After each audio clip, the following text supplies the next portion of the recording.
Hello everyone, welcome to my channel अब श्रीकादिया। हम लोग यहाँ स्टडी कर रहे हैं क्लास 8th स्टैंडर्ड की। ये बुक यहाँ पर है एनसीईआरटी की साइंस की बुक। हम लोग यहाँ स्टडी कर रहे हैं।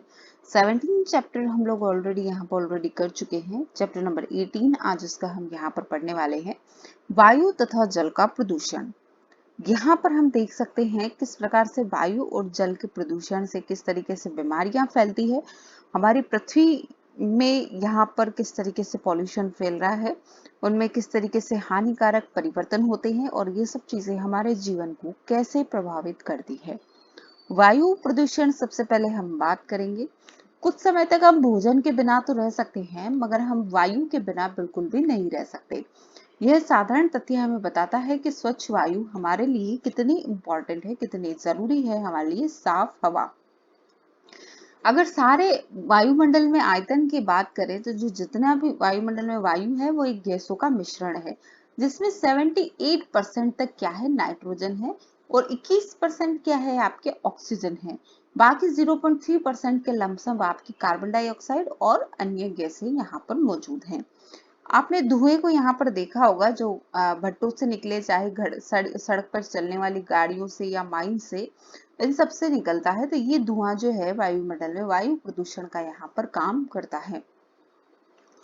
और ये जो धुआं है वो सजीव तथा निर्जीव दोनों के लिए हानिकारक है, इसलिए इसे क्या कहते हैं, वायु प्रदूषण कहते हैं। वायु कैसे प्रदूषित होती है ये हम यहाँ पर देखेंगे। जो पदार्थ वायु को संदूषित करते हैं उन्हें वायु प्रदूषक कहते हैं। कभी कभी यह प्रदूषक प्राकृतिक स्रोत जैसे ज्वालामुखी का फटना, वनों में लगने वाली आग, आग से उठता हुआ धुआं, धूल द्वारा भी आ सकते हैं। मानवीय क्रियाकलापों द्वारा भी वायु में प्रदूषक मिलते रहते हैं। इन वायु प्रदूषकों का स्रोत जो है वो फैक्ट्री, विद्युत संयंत्र, स्वचालित वाहन निर्वातक, जलावन, लकड़ी, उपलों के जलने से निकलता हुआ धुआं भी हो सकता है। तो इस तरीके से जो भी आपके साधन या साधन है जहां से धुआं निकलता है और वो वायु को प्रदूषित करता है, ये सब वायु प्रदूषक कहलाते हैं, जैसे फैक्ट्री से निकलता हुआ धुआं। अब यहाँ पर हम देख सकते हैं इसके आगे कि वायु प्रदूषण से श्वसन संबंधी समस्याएं यहाँ पर उत्पन्न होती है, क्योंकि यहाँ पर जो वाहनों से निकलने वाला धुआं है उनके अंदर carbon monoxide, carbon dioxide, nitrogen oxide तथा धुआं उत्पन्न होता है। पेट्रोल तथा डीजल जैसे ईंधनों के अपूर्ण दहन से भी कार्बन मोनोऑक्साइड यहाँ पर उत्पन्न होती है, जो कि क्या है, एक विषैली गैस है। यह रुधिर में ऑक्सीजन वहन क्षमता को घटा देती है, जिससे क्या होता है, हमें सांस लेने में तकलीफ आती है और हमारी मृत्यु भी हो सकती है कार्बन मोनोऑक्साइड की अधिकता के कारण। स्वचालित वाहनों के कारण वायु प्रदूषण, इस तरीके से धुआं निकलता है जिससे क्या होता है, प्रदूषण यहाँ पर फैलता है। यदि दिल्ली में पंजीकृत वाहनों को एक के बाद एक लाइन में खड़ा करे तो यह संसार की 2 सर्वाधिक लंबी नदियों नील या अमेजन की संयुक्त लंबाई के बराबर लंबी हो जाएगी। यानी खाली दिल्ली में ही इतने वाहन यहाँ पर उपस्थित हैं। वायुमंडल में दिखने वाली कोहरे जैसी मोटी परत आपको याद है, तो यह परत आपकी क्या कहलाती है, धूम कोहरा कहलाती है, जो धुएं तथा कोहरे से बनती है। धुएं में जो नाइट्रोजन के ऑक्साइड उपस्थित हो सकते हैं, जो अन्य वायु प्रदूषकों यथा कोहरे के संयोग से धूम कोहरा बनाते हैं। इसका कारण सांस लेने में हमें कठिनाई महसूस होती है, दमा, खांसी और बच्चों में सांस के साथ हरहराहट उत्पन्न यहाँ पर हो जाती है, यानी श्वास संबंधी बीमारियां हो जाती है। पेट्रोलियम परिष्करणशालाएं सल्फर डाइऑक्साइड, नाइट्रोजन डाइऑक्साइड जैसे गैसीय प्रदूषकों के प्रमुख स्रोत हैं। विद्युत संयंत्रों में कोयला जैसे ईंधन के दहन से सल्फर डाइऑक्साइड उत्पन्न होती है। यह फेफड़ों को स्थायी रूप से क्षतिग्रस्त करने के साथ साथ श्वसन संबंधी समस्याएं भी उत्पन्न करती है। हमने पहले भी पढ़ा है कि जीवाश्म ईंधन के जलाने के विषय में हमने पढ़ा है। अन्य प्रकार के प्रदूषकों में सबसे इंपॉर्टेंट हम बात करेंगे क्लोरोफ्लोरोकार्बन, जिसे सीएफसी कहा है, जिसका उपयोग आपके रेफ्रिजरेटर यानी फ्रिज में होता है, एसी में होता है, एरोसोल की फुहार में होता है। सीएफसी क्या करती है, ये वायुमंडल की ओजोन परत को क्षतिग्रस्त करती है। ओजोन परत कौन सी ओजोन परत, वही जो सूर्य से आने वाली पराबैंगनी किरणों से हमारी सुरक्षा यहाँ पर करती है। ओजोन छिद्र, इसमें सीएफसी की अधिकता के कारण ओजोन छिद्र यहाँ पर हो रहा है। इन गैसों के अतिरिक्त डीजल तथा पेट्रोल के दहन से चलने वाले स्वचालित वाहनों द्वारा अत्यंत छोटे कण भी उत्पन्न होते हैं, जो अत्यधिक समय तक वायु में निलंबित रहते हैं। ये दृश्यता को घटा देते हैं। सांस लेने पर ये शरीर के भीतर पहुंचकर रोग उत्पन्न करते हैं। ये कण इस्पात निर्माण तथा खनन जैसे औद्योगिक प्रक्रमों द्वारा भी उत्पन्न होते हैं। विद्युत संयंत्रों से निकलने वाली राख के अति सूक्ष्म कण भी वायुमंडल को प्रदूषित करते हैं। फिर इसके बाद हम देखते हैं कि उपयुक्त प्रदूषकों का उपयोग करके एक सारणी बनाइए और उसमें हम देख सकते हैं कि कौन कौन से आपके विद्युत प्रदूषक हैं। विशिष्ट अध्ययन, यहाँ पर हम बात करें ताजमहल की, तो पिछले 2 दशकों से सर्वाधिक आकर्षित करने वाला भारत के आगरा शहर में स्थित ताजमहल ये एक चिंता का विषय बना है, क्योंकि वैज्ञानिकों ने चेतावनी दी है कि जो वायु प्रदूषक है ये सफेद संगमरमर को क्या कर रहा है, खराब कर रहा है। वायु प्रदूषण केवल सजीव ही प्रभावित नहीं होते, भवन, स्मारक, प्रतिमाएं, निर्जीव वस्तुएं भी इन्हें प्रभावित होती है। आगरा और इसके चारों ओर स्थित रबड़ प्रक्रमण, स्वचालित वाहन, रसायन, विशेषकर मथुरा तेल परिष्करण जैसे उद्योग सल्फर डाइऑक्साइड और नाइट्रोजन डाइऑक्साइड जैसे प्रदूषकों को उत्पन्न करने के लिए उत्तरदायी रहे हैं। ये गैसें वायुमंडल में उपस्थित जल वाष्प से अभिक्रिया करके सल्फ्यूरिक अम्ल और नाइट्रिक अम्ल बनाती है। ये वर्षा को अम्लीय बनाकर वर्षा के साथ पृथ्वी पर बरस जाते हैं, जिसके कारण क्या होती है, अम्ल वर्षा होती है। तो अम्ल वर्षा में 2 मुख्य कंटेंट कौन से हैं आपके? पहला है सल्फ्यूरिक अम्ल और दूसरा है नाइट्रिक अम्ल। ये आपका सवाल यहाँ से बनता है। अम्ल वर्षा के कारण स्मारक के संगमरमर का संक्षारण होता है। ये जो परिघटना है इसको क्या कहते हैं? संगमरमर कैंसर भी कहते हैं। तो संगमरमर कैंसर किस वजह से होता है? तो अम्ल वर्षा के कारण संगमरमर कैंसर होता है।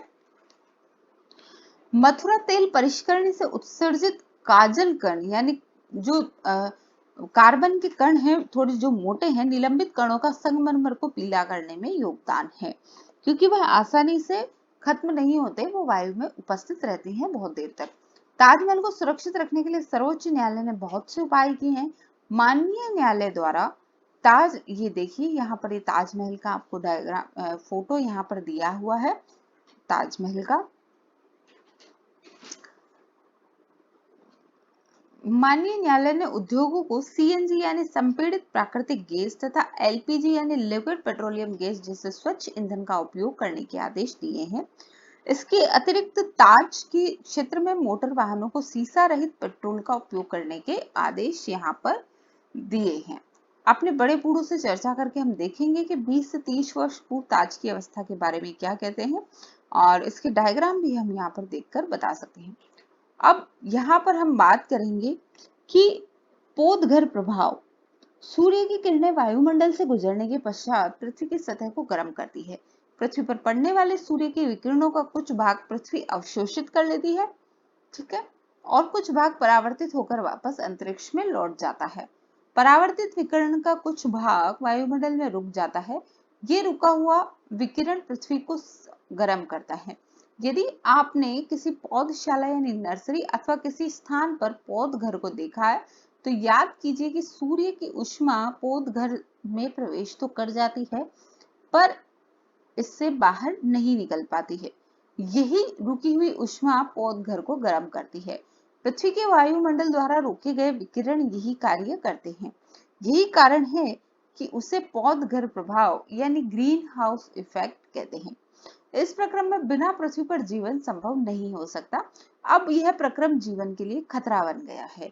इस प्रभाव के लिए हवा में कार्बन डाइऑक्साइड की अधिकता उत्तरदायी है। तो ग्रीन हाउस इफेक्ट के लिए कौन सी चीज ज्यादा उत्तरदायी है? तो कार्बन डाइऑक्साइड यहाँ पर उत्तरदायी है। ये क्वेश्चन आपका यहाँ से बनता है। वायुमंडल में कार्बन डाइऑक्साइड की मात्रा कैसे बढ़ती है? तो ये हम देख सकते हैं कि हमारे जो वाहनों से धुआं निकलता है वो कार्बन डाइऑक्साइड की उसमें प्रचुरता होती है। कार्बन डाइऑक्साइड भी क्या है? वायु का एक घटक है। पौधों के लिए कार्बन डाइऑक्साइड की भूमिका का हम पहले भी अध्ययन कर चुके हैं। कार्बन डाइऑक्साइड अगर अधिक है तो यह प्रदूषक की भांति व्यवहार करती है। एक और तो मानवीय क्रियाकलापों के कारण निरंतर कार्बन डाइऑक्साइड वातावरण में निकल रही है, और दूसरी ओर हम पेड़ों को काट रहे हैं, जिससे क्या है, वायुमंडल से कार्बन डाइऑक्साइड का उपयोग है वो कम हो रहा है। और क्योंकि कार्बन डाइऑक्साइड की खपत कम हो रही है, क्योंकि पेड़ पौधे कट रहे हैं, इसलिए वातावरण में कार्बन डाइऑक्साइड की मात्रा बढ़ती जा रही है। और इस तरह हम देख सकते हैं कि मानवीय क्रियाकलाप द्वारा वायुमंडल में कार्बन डाइऑक्साइड के संचय में योगदान देती हैं। इस तरीके से कार्बन डाइऑक्साइड ऊष्मा को रोक लेती है और उसे वायुमंडल में नहीं जाने देती। परिणाम स्वरूप वायुमंडल के औसत ताप में निरंतर वृद्धि हो रही है। इसे विश्व उष्णन भी कहते हैं, यानी ग्लोबल वार्मिंग कहते हैं। तो ग्लोबल वार्मिंग की मुख्य वजह क्या है? तो ग्लोबल वार्मिंग की मुख्य वजह है carbon dioxide. Methane, nitrous oxide तथा जल वाष्प जैसी अन्य गैसें भी इस प्रभाव में योगदान करती है। तो बिल्कुल ये ग्लोबल वार्मिंग पे क्वेश्चन बनता है कि ग्लोबल वार्मिंग के लिए उत्तरदायी गैसें कौन कौन सी है? तो कार्बन डाइऑक्साइड है, मेथेन है, नाइट्रस ऑक्साइड है और जल वाष्प है। CO2 की भांति इन्हें भी पौधघर गैसें यानी ग्रीन हाउस इफेक्ट वाली गैसेस इनको कहा जाता है। तो ये चीज यहाँ ध्यान रखनी है। कई बार क्वेश्चन पूछा है तो यहाँ से मेथेन से भी पूछा गया था, उसमें मेथेन था ऑप्शन। तो मेथेन, नाइट्रस ऑक्साइड और CO2 और जलवाष्प, ये चारों आपकी इसमें आती है ग्रीन हाउस इफेक्ट। विश्व उष्णन के कारण समुद्र तल में एक आश्चर्यजनक वृद्धि हो सकती है। कई स्थानों पर तटीय प्रदेश जलमग्न हो चुके हैं। विश्व उष्णन के विस्तृत प्रभाव के वर्षा प्रतिरूप कृषि, वन, पौधे, जंतुओं पर हो सकते हैं। ऐसे क्षेत्रों में जो विश्व उष्णन से आशंकित है, उसमें रहने वाले अधिकांश व्यक्ति एशिया में हैं। हाल ही में प्राप्त मौसम परिवर्तन की रिपोर्ट के अनुसार पौधघर गैसों को वर्तमान स्तर तक रखने के लिए हमारे पास सीमित समय है, अन्यथा शताब्दी के अंत तक 2 डिग्री सेल्सियस तक ताप में वृद्धि हो सकती है, जो संकटकारी स्तर है। नेक्स्ट, इसके बाद हम देखेंगे विश्व उष्णन विश्वव्यापी राष्ट्रों के लिए विचारणीय विषय बन गया है। बहुत से देशों ने पौधाघर गैसों के उत्सर्जन में कमी करने के लिए अनुबंध किया है। संयुक्त राष्ट्र सम्मेलन के अंतर्गत क्योटो प्रोटोकॉल एक ऐसा ही अनुबंध है जिस पर बहुत से देश हस्ताक्षर कर चुके हैं। यहाँ पर हम देखेंगे कि पृथ्वी के ताप में केवल 0.5 डिग्री सेल्सियस जितनी कम वृद्धि के इतने गंभीर परिणाम हो सकते हैं। तो आप सोचिए कि अगर इससे ज्यादा अगर हमारा टेम्परेचर बढ़ा तो फिर क्या हालत होगी। हिमालय के गंगोत्री हिमनद विश्व उष्णन के कारण पिघलने आरंभ हो गए हैं। कब? जब सिर्फ 0.5 डिग्री सेल्सियस टेम्परेचर में वृद्धि हुई है। क्या किया जा सकता है वायु प्रदूषण को कम करने के लिए? ठीक है, तो यहाँ उदाहरण के लिए कुछ वर्ष पूर्व जो दिल्ली संसार में सर्वाधिक प्रदूषित नगर था, पेट्रोल एंड डीजल से चलने वाले मोटर वाहनों से निकलते हुए धुएं के कारण दम घुटू यानी श्वास रोधी वातावरण था। वाहनों को सीसा रहित पेट्रोल, CNG जैसे अन्य ईंधनों द्वारा चलाए जाने का निर्णय लिया गया। इन उपायों द्वारा शहर की वायु अपेक्षाकृत क्या होगा, देखिए अब वहां की जो बसें हैं दिल्ली की, वो भी कैसी है? CNG द्वारा चालित सर्वाधिक परिवहन बस है। ठीक है, बसेस भी CNG द्वारा यानी इको फ्रेंडली बसेस चलाई है दिल्ली ट्रांसपोर्ट कॉर्पोरेशन में। आप भी कुछ ऐसे उदाहरण जानते हैं कि आपके क्षेत्र में आप वायु प्रदूषण किस तरीके से कम हुआ? सबसे पहले कि पटाखों का बहिष्कार कीजिए। उसके बाद हम देख सकते हैं कि वायु की गुणवत्ता का नियमित मॉनिटरिंग किया जाता है। इन आंकड़ों का उपयोग कर हम हमारे वायु प्रदूषण के प्रति लोगों में जागरूकता फैला सकते हैं।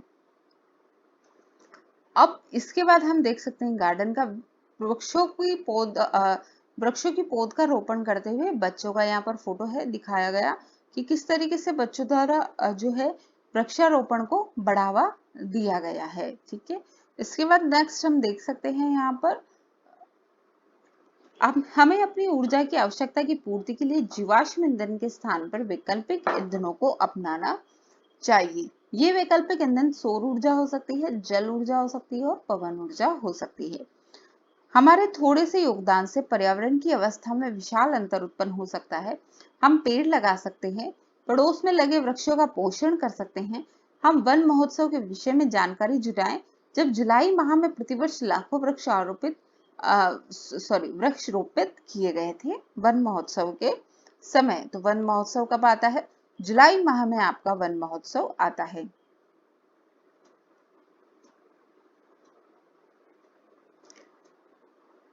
जल प्रदूषण की अब हम बात करेंगे।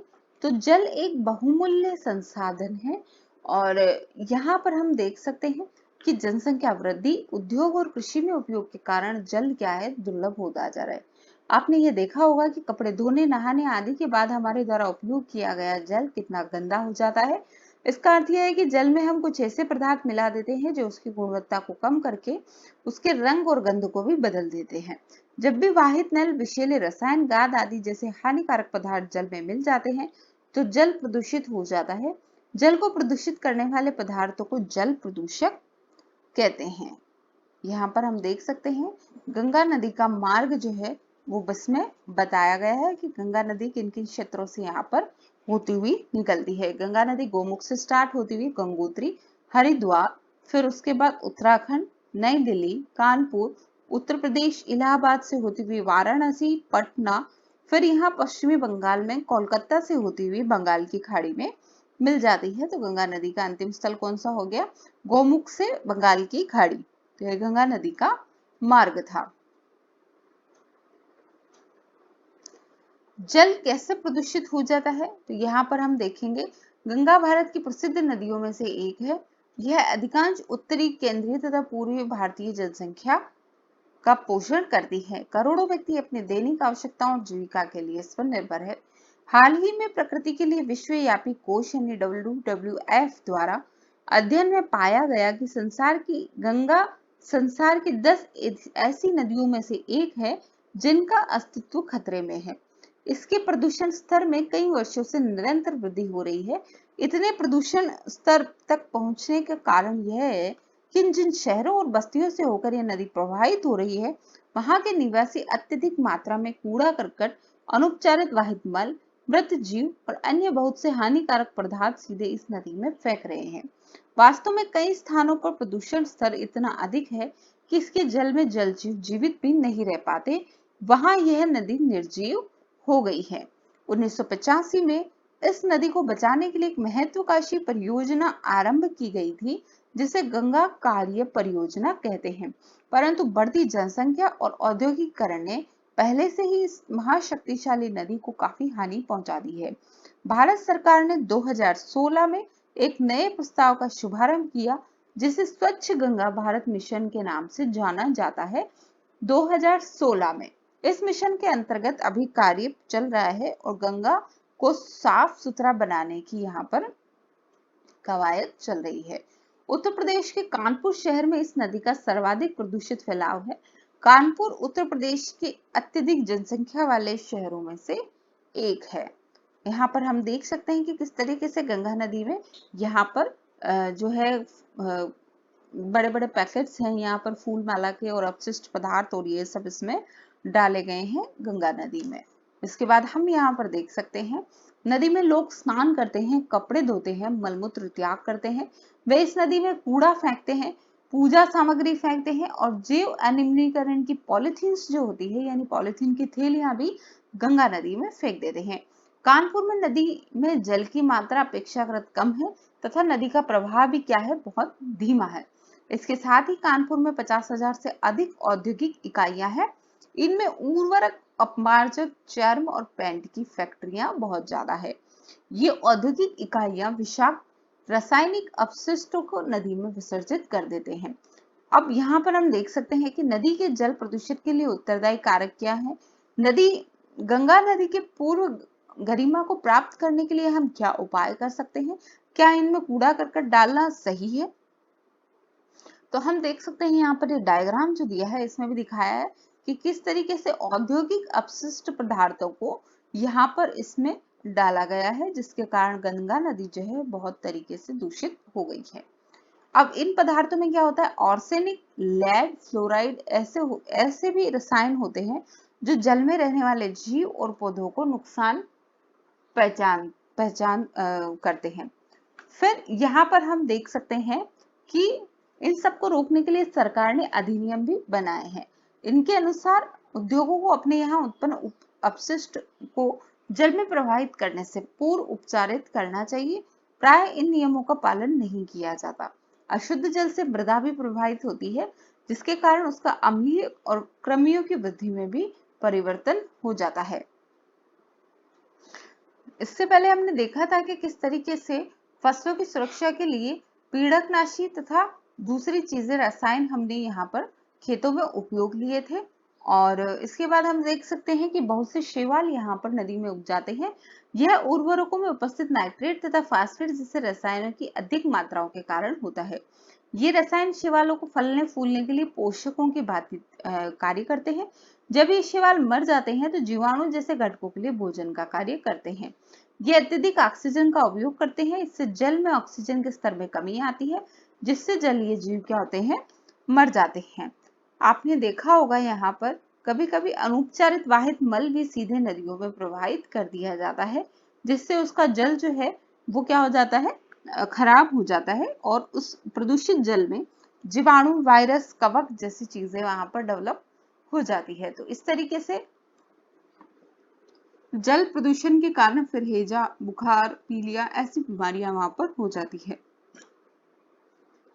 यदि जल में ऐसे जीवाणु हैं तो इसका अर्थ है कि यह जल जो है वो मलयुक्त पदार्थ द्वारा संदूषित है। यदि इस प्रकार के जल का हम उपयोग करते हैं तो हम विभिन्न संक्रमणों से यानी भिन्न भिन्न बीमारियों से हम लोग ग्रसित हो सकते हैं। पेयजल क्या होता है? पेयजल कौन सा होता है? जो पीने योग्य जल होता है वो आपका पेयजल होता है।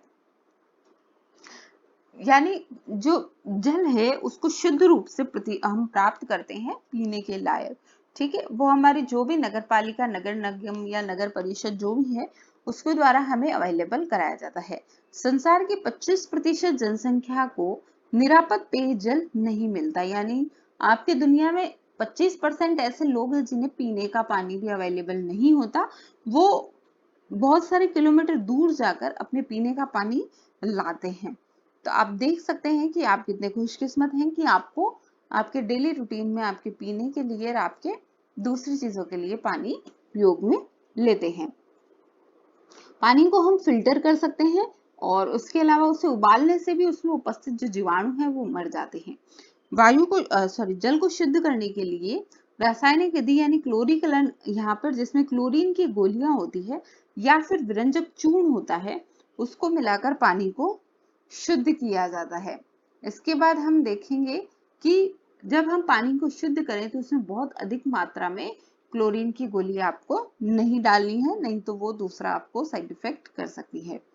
यहाँ पर जल को बचाने के लिए या कम प्रदूषण करने के लिए हमें 4R का उपयोग करना है। रिड्यूस यानी कम उपयोग करना, रीयूज यानी पुनः उपयोग करना, रिसाइकल यानी पुनः उसे चक्रित करना, रिकवर दोबारा उसे प्राप्त करना और रिफ्यूज यानी उपयोग न करना हमारा मूल मंत्र यहाँ पर होना चाहिए।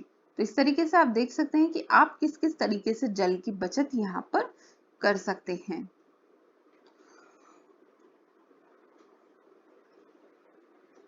ये जो डायग्राम आप देख रहे हैं ये जल उपचार संयंत्र का है। यहाँ जो है अशुद्ध जल को शुद्ध कर सकते हैं। इसके बाद हम इस चैप्टर के इंपॉर्टेंट फैक्ट्स यहाँ पर देखेंगे। वायु प्रदूषण अपद्रव्यों द्वारा वायु का ऐसा संदूषण है जिसका हानिकारक प्रभाव सजीव और निर्जीव दोनों पर हो सकता है। प्रदूषक वे पदार्थ हैं जो वायु तथा जल को संदूषित करते हैं। Carbon monoxide, nitrogen oxide, carbon dioxide, methane, sulphur dioxide ये प्रमुख प्रदूषक हैं। कार्बन डाइऑक्साइड जो है वो ग्लोबल वार्मिंग के लिए उत्तरदायी गैस है। ग्रीन हाउस इफेक्ट में भी इसका नाम आता है। जल प्रदूषण जीवन के लिए हानिकारक पदार्थों द्वारा जल का संदूषण है। वाहित नल, कृषि रसायन, औद्योगिक अपशिष्ट कुछ प्रमुख जल प्रदूषक हैं। स्वच्छ तथा पीने योग्य पानी को पेयजल कहते हैं। जल एक अनमोल प्राकृतिक संसाधन है, इसे हमें इसके संरक्षण के उपाय सीखने चाहिए। तो ये आपका एक था। फिर उसके बाद में निम्न में से कौन सी पौधागर गैस यानी ग्रीन हाउस इफेक्ट वाली गैस नहीं है? Carbon dioxide that means CO2, sulphur dioxide, ठीक है, SO2। फिर उसके बाद में हम चलेंगे नेक्स्ट ऑप्शन मेथेन, ठीक है, और नाइट्रोजन। तो नाइट्रोजन जो है वो आपकी ग्रीन हाउस इफेक्ट की गैस नहीं है। ठीक है, पौधागर प्रभाव को अपने शब्द में लिखिए। ये आपने ऊपर देखा था। ताजमहल की सुंदरता पर संकट किसकी वजह से आया है? अम्ल वर्षा पे आया है, अम्ल वर्षा की वजह से। और अम्ल वर्षा किसकी वजह से होती है? नाइट्रिक एसिड, ठीक है, और सल्फ्यूरिक अम्ल की वजह से अम्ल वर्षा हो रही है। इसी के साथ ये चैप्टर यहीं पर खत्म होता है।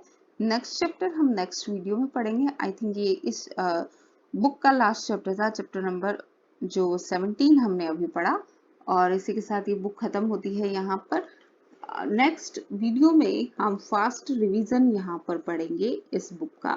फास्ट रिवीजन के साथ में फिर हम स्टार्ट करेंगे क्लास 9th की साइंस की बुक हम यहाँ से शुरू करेंगे। तो इसके साथ ही यहीं पर जो पढ़ा उसके लिए धन्यवाद।